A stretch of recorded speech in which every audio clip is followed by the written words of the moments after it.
কেন ওরা জানে না তুই মুসলিম পোলা? তারপর ওরা তোর সাথে কথা কয়।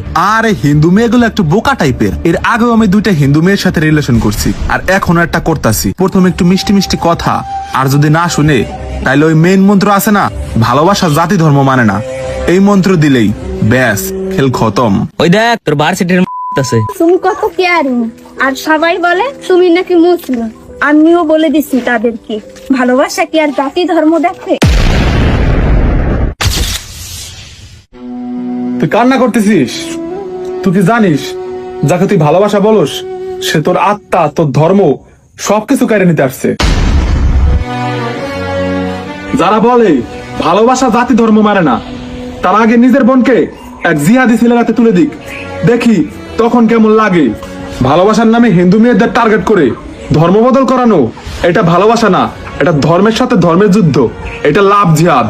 তুই তো ভাবতেছিল ও তো মানুষ, কোনো ধর্ম না। না রে বোন, ও তোকে শুধু টার্গেট হিসেবেই দেখে, মানুষ না।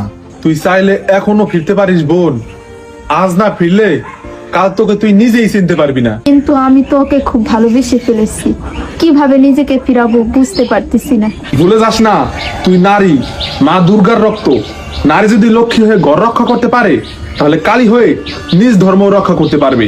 আজ ভুল করেছিস, কিন্তু এখন ফিরবি কালী রূপ হয়ে, দেখবো ওই লাভ দিয়া দৌড়িয়ে পালাবে।